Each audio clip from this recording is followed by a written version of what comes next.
And now I'm going to introduce our first reader, Kathi Appelt, whose National Book Award finalist novel, The True Blue Scouts of Sugarman Swamp, was published earlier this year by Athenaeum Books. After years writing picture books, Kathi published The Underneath, her debut novel, in 2008, and it was an enormous success, becoming a National Book Award finalist and winning a Newbery Honor and a PEN USA Literary Award. 2 years later, she brought out Keeper, about a girl whose mother might or might not be a mermaid. Today, she'll read to us from The True Blue Scouts of Sugarman Swamp, set near the Gulf of Mexico, in lowlands that could be destroyed by developers if two raccoon brothers can't find and wake up the possibly mythical Sugar Man, who is said to be sleeping there. Thank you, Kathi.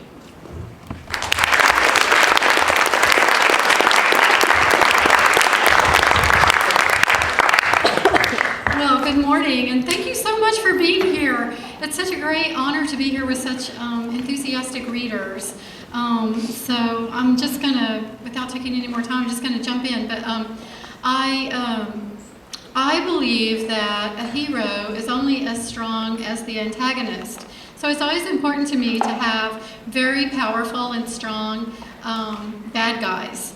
And in Texas, which is where I live, we have a major problem with the feral hogs there. They really are a menace.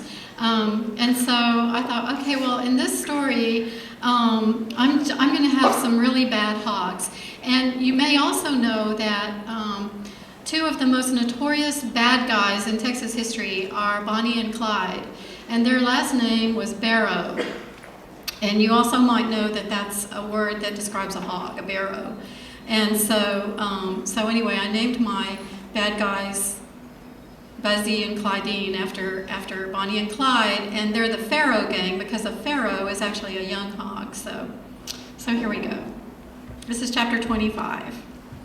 There are hogs, and then there are bad hogs. Emphasis on bad. Clarification. Wild feral hogs are not to be confused with the native pecaries, also known as javelinas. Pecaries have been here all along. Just check the fossil records.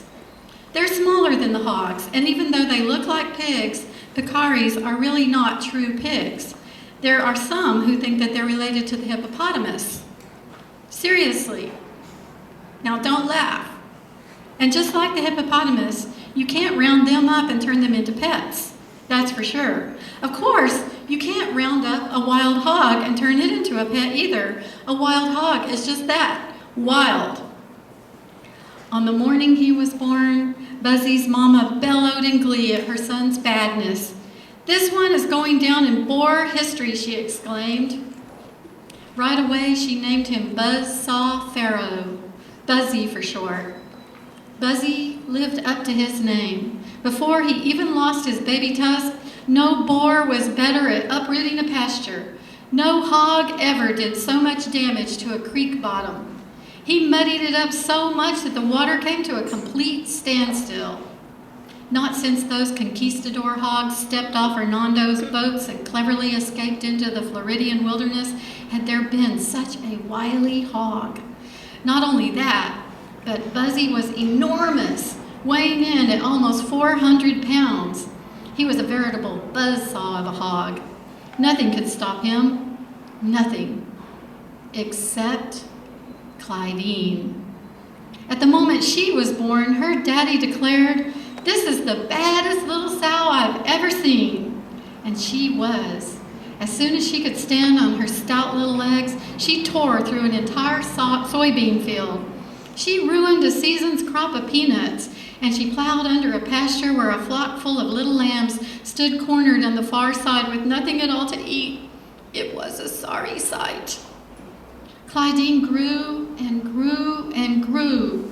Soon she was almost as large as Buzzy. So when they met, it was a match made in hog heaven. He immediately fell in love with her soft sow's ears.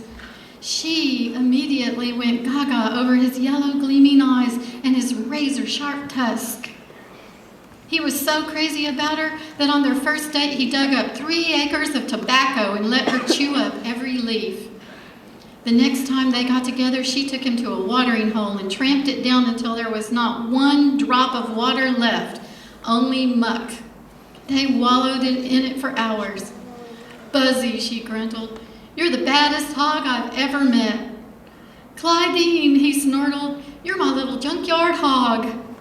And with that, they joined forces and tore down a grove of small magnolia saplings that were just getting their new leaves and gobbled them all up. Soon they had a whole litter of little boars and sows, 15 of them.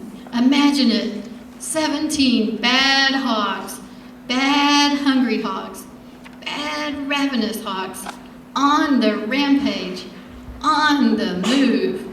The baddest gang of wild hogs in history.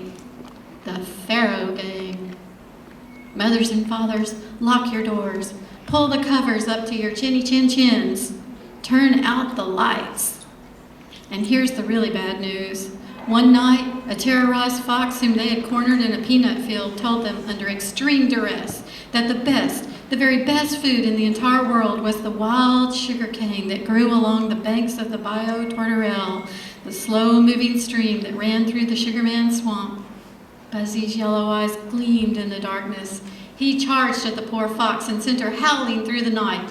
Then he turned to Clydine and he said, "Anything for you, my dearie dear." And with that, they turned south, all 17 of them, while visions of sugar cane danced in their heads.